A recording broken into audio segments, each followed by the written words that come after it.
जब से रमा चला गया था, रतन को जालपा के विषय में बड़ी चिंता हो गई थी। वह किसी बहाने से उसकी मदद करते रहना चाहती थी। इसके साथ ही यह भी चाहती थी कि जालपा किसी तरह ताड़ने न पाए। अगर कुछ रुपया खर्च करके भी रमा का पता चल सकता तो वह सहर्ष खर्च कर देती। जालपा की वह रोती हुई आंख देखकर उसका हृदय महसूस उठता था। वह उसे प्रसन्न मुख देखना चाहती थी। अपने अंधेरे रोने घर से ऊबकर वह जालपा के घर चली जाया करती थी। वहां घड़ी भर हंस बोल लेने से उसका चित्त प्रसन्न हो जाता था। अब वहां भी वही नहुसत छा गई। यहाँ आकर उसे अनुभव होता था कि मैं भी संसार में हूँ, उस संसार में जहाँ जीवन है, लालसा है, प्रेम है, विनोद है। उसका अपना जीवन तो व्रत की वेदी पर अर्पित हो गया था। वह तन मन से उस व्रत का पालन करती थी, पर शिवलिंग के ऊपर रखे हुए घट में क्या वह प्रवाह है, तरंग है, नाद है जो सरिता में है? वह शिव के मस्तक को शीतल करता रहे, यही उसका काम है। लेकिन क्या उसमें सरिता के प्रवाह और तरंग और नाद का लोप नहीं हो गया है? इसमें संदेह नहीं कि नगर के प्रतिष्ठित और संपन्न घरों से रतन का परिचय था, लेकिन जहाँ प्रतिष्ठा थी वहाँ तकल्लुक था, दिखावा था, ईर्ष्या थी, निंदा थी। क्लब के संसर्ग से भी उसे अरुचि हो गई थी। वहाँ विनोद अवश्य था, क्रीड़ा अवश्य थी, किंतु पुरुषों के आतुर नो भी थे, विकल हृदय भी, उन्मत्त शब्द भी। जालपा के घर अगर वह शान न थी, वह दौलत न थी, तो वह दिखावा भी न था, वह ईर्ष्या भी न थी। रमा जवान था, रूपवान था, चाहे रसिक भी हो, पर रतन को अभी तक उसके विषय में संदेह करने का कोई अवसर न मिला था। और जालपा जैसी सुंदरी के रहते हुए उसकी संभावना भी न थी। जीवन के बाजार में और सभी दुकानदारों की कुटिलता और जट्टूपन से तंग आकर उसने इस छोटी सी दुकान का आश्रय लिया था, किंतु यह दुकान भी टूट गई। अब वह जीवन की सामग्रियां कहाँ बेसाहेगी, सच्चा माल कहाँ पावेगी? एक दिन वह ग्रामोफोन लाई और शाम तक बजाती रही।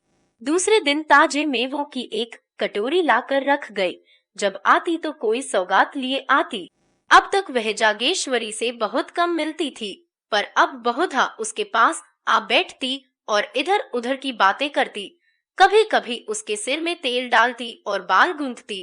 गोपी और विश्वंभर से भी अब स्नेह हो गया। कभी कभी दोनों को मोटर पर घुमाने ले जाती। सेल से आते ही दोनों उसके बंगले पर पहुंच जाते और कई लड़कों के साथ वहां खेलते। उनके रोने चिल्लाने और झगड़ने में रतन को हार्दिक आनंद प्राप्त होता था।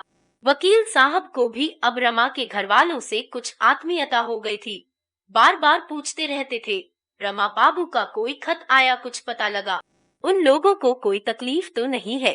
एक दिन रतन आए तो चेहरा उतरा हुआ था, आंखें भारी हो रही थी। जालपा ने पूछा, आज जी अच्छा नहीं है क्या? रतन ने कुंठित स्वर में कहा, जी तो अच्छा है, पर रात भर जागना पड़ा। रात से उन्हें बड़ा कष्ट है। जाड़ों में उनको दमे का दौरा हो जाता है। बेचारे जाड़ों भर एमल्शन और सनाटोजन और न जाने कौन कौन से रस खाते रहते हैं, पर यह रोग गला नहीं छोड़ता। कलकत्ता में एक नामी वैद्य है, अब की उन्हीं से इलाज कराने का इरादा है। कल चली जाऊंगी। मुझे ले तो नहीं जाना चाहते, कहते हैं वहाँ बहुत कष्ट होगा, लेकिन मेरा जी नहीं मानता। कोई बोलने वाला तो होना चाहिए। वहाँ 2 बार हो आई हूँ और जब जब गई हूँ बीमार हो गई हूँ।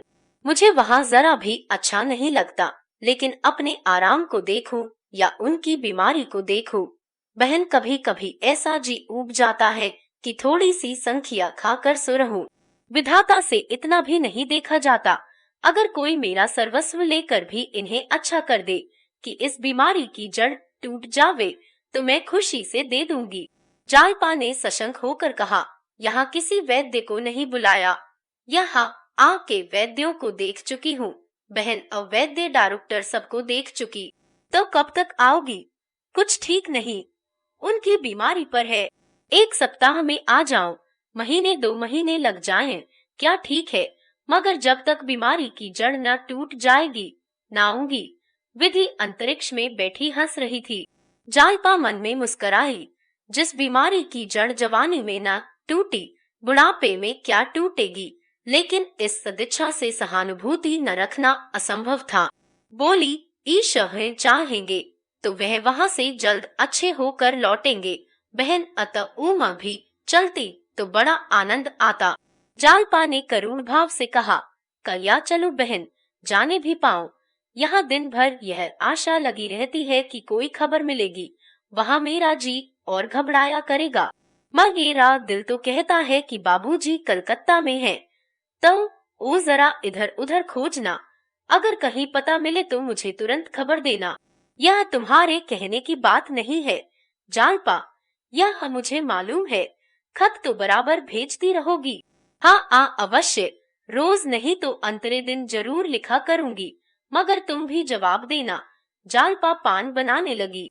रतन उसके मुंह की ओर अपेक्षा के भाव से ताकती रही, मानो कुछ कहना चाहती है और संकोचवश नहीं कह सकती। जालपा ने पान देते समय उसके मन का भाव ताड़ कर कहा, क्या है हन, क्या कह रही हो? रतन, कुछ नहीं, मेरे पास कुछ रुपए हैं, तुम रख लो। मेरे पास रहेंगे तो खर्च हो जाएंगे। जालपा ने मुस्कुराकर आपत्ति की, और जो मुझसे खर्च हो जाए। रतन ने प्रफुल्ल मन से कहा, त उमा, हाँ, आ रहे ही तो है बहन, किसी गैर के तो नहीं है। जालपा विचारों में डूबी हुई जमीन की तरफ ताकती रही, कुछ जवाब न दिया। रतन ने शिकवे के अंदाज से कहा, तब मनन, कुछ जवाब नहीं दिया बहन, मेरी समझ में नहीं आता, तुम मुझसे खिंची क्यों रहती हो? मैं चाहती हूँ हम में और तुम में जरा भी अंतर न रहे, लेकिन तुम मुझसे दूर भागती हो। अगर मान लो मेरे 150 रुपए तुम ही से खर्च हो गए तो क्या हुआ? बहनों में तो ऐसा कौड़ी कौड़ी का हिसाब नहीं होता। जालपा ने गंभीर होकर कहा, कुछ कहूँ, बुरा तो ना मानोगी? बुरा मानने की बात होगी तो जरूर बुरा मानूंगी, मारा दिल दुखाने के लिए नहीं कहती। संभव है तुम्हें बुरी लगे, तुम अपने मन में सोचो, तुम्हारे इस बहनापे में दया का भाव मिला हुआ है या नहीं? तुम मेरी गरीबी पर तरस खाकर। रतन ने लपक कर दोनों हाथों से उसका मुंह बंद कर दिया और बोली, बस अब रहने दो, तुम चाहे जो ख्याल करो, मगर यह भाव कभी मेरे मन में न था और न हो सकता है। मैं तो जानती हूँ, अगर मुझे भूख लगी हो तो मैं निसंकोच होकर तुमसे कह दूंगी, बहन मुझे कुछ खाने को दो, भूखी हूँ। जालपा ने उसी निर्ममता से कहा, इस समय तुम ऐसा कह सकती हो, तुम जानती हो कि किसी दूसरे समय तुम पूरियों या रोटियों के बदले मेवे खिला सकती हो, लेकिन ईश्वर न करे कोई ऐसा समय आए जब तुम्हारे घर में रोटी का टुकड़ान हो, तो शायद तुम इतनी निसंकोच न हो सको। रतन ने दृढ़ता से कहा, माँ उस दशा में भी तुमसे मांगने में संकोच न होगा।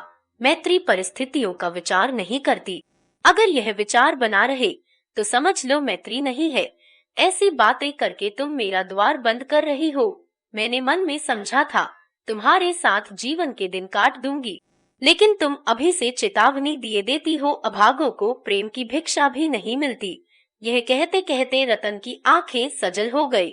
जालपा अपने को दुखी नहीं समझ रही थी और दुखी जनों को निर्मम सत्य कहने की स्वाधीनता होती है, लेकिन रतन की मनोव्यथा उसकी व्यथा से कहीं विदारक थी।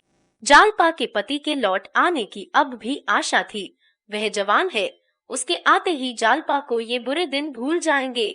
उसकी आशाओं का सूर्य फिर उदय होगा, उसकी इच्छाएं फिर फले फूलेंगी। भविष्य अपनी सारी आशाओं और आकांक्षाओं के साथ उसके सामने था, विशाल, उज्जवल, रमणीक। रतन का भविष्य क्या था? कुछ नहीं, शून्य, अंधकार। जालपा आंखें पोंछकर उठ खड़ी हुई, बोली, पतर रहो के जवाब देती रहना, रुपए देती जाओ।